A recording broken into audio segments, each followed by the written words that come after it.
No, her question was, she's heard different views about my mom's record and stance on feminist issues, where some people have said that she's sold out, and some people have said that she's a left-wing radical.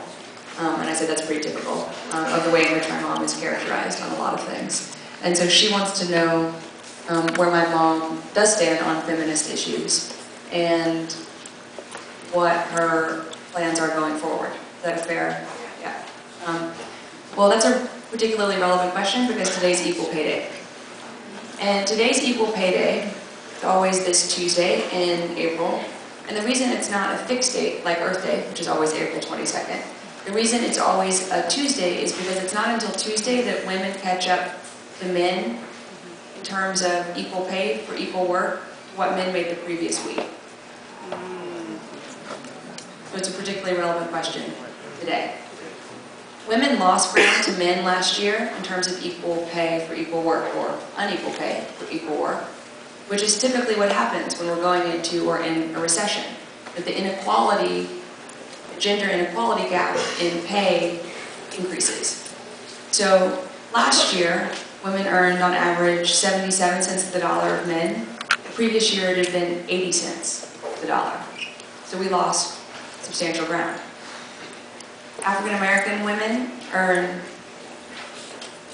69 cents to the dollar of men. The previous year it had been 72 cents to the dollar. Again, 3 cents less.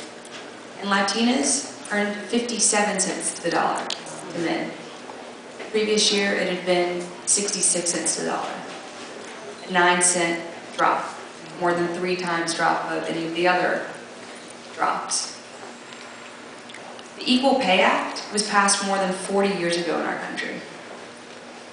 My mother wrote something called the Paycheck Fairness Act in 2005 to mandate equal pay for equal work and strengthen the penalties on employers who exploit work for unequal pay.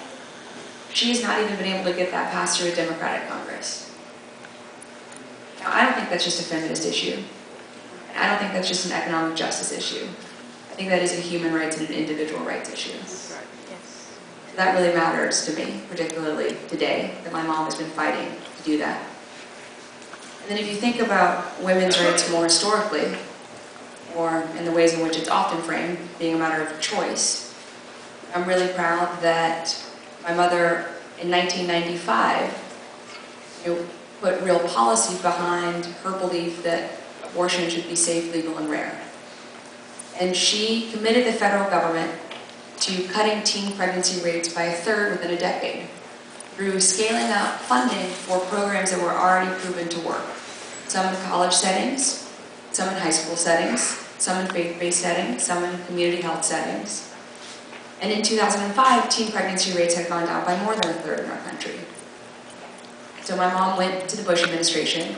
She said, I'd secured funding for a decade for these programs, and we continued to fund them. The Bush administration said no,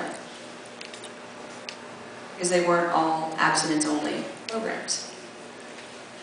And so my mom wrote something called Prevention First, forced the Bush administration to get back to age-appropriate, honest sexual health information in our schools and on the National Institutes of Health website, and to fund again these prevention programs. She hasn't been able to get that through a Democratic Congress either. But I think that's, again, not a feminist issue. I think that's about empowering each of us, whether we look like you and me or not, with the information that we need to make responsible choices for ourselves, whatever age we are. And then if you think about something that isn't frequently brought up in this context, but is really important, education. I'm really proud of what my mom has done to not only support affirmative action in this country, but what she's been fighting for around the world, which is the abolition of school fees. There are a lot of countries around the world, in Asia and Africa and Latin America and the Middle East, where families still have to pay to send their kids to public school. There are a lot of families who choose to pay to send their kids to public school. They're very unlikely to send kids that look like us to school if they have to pay. We actually have about a 20% chance of going to school if families are confronted with school fees. very unlikely to send their girls to school.